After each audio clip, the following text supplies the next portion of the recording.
Dapat bang i-block si ex?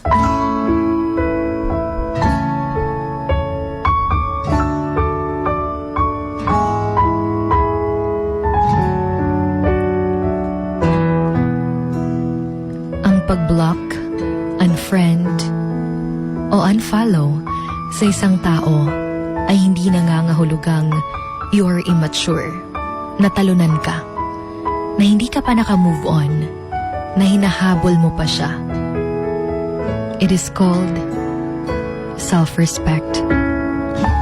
Sometimes, kailangan nating gawin yung mga bagay na yun for our inner peace. For us to grow as well, we need to cut connections with them, lalo na't alam nating hindi na healthy.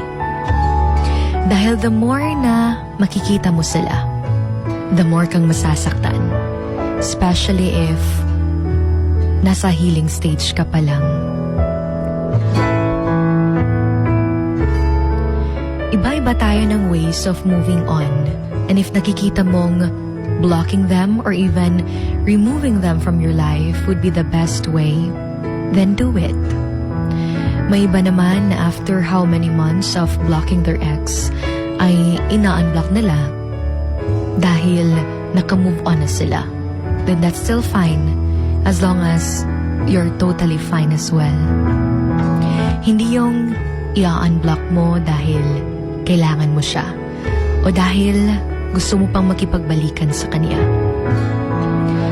At kapag na-block mo na siya, huwag mo na siyang i-stalk using other accounts para lang makita mo kung kumusta na kaya siya, kung okay pa ba siya, kung okay na ba siya, kung may bago na ba siyang kasama, because it will never help you.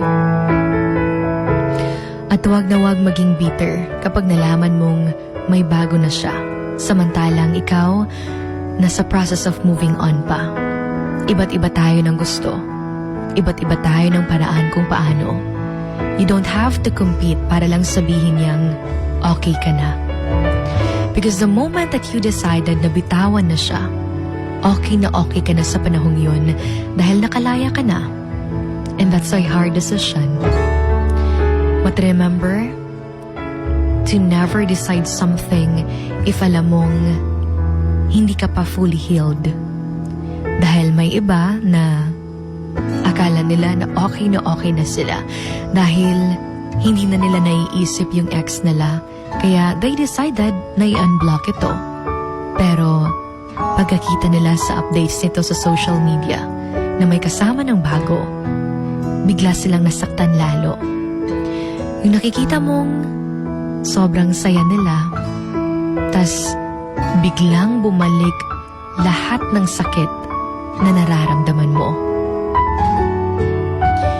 And remember na hindi mo kailangang magmahal ng iba para lang makalimutan siya. Dahil tanging siya lang pa rin yung maiisip mo habang may bago ka pang kasama.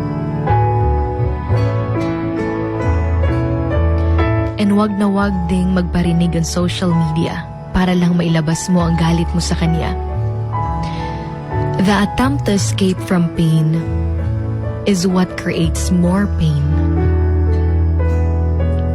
Remember to turn your wounds into wisdom.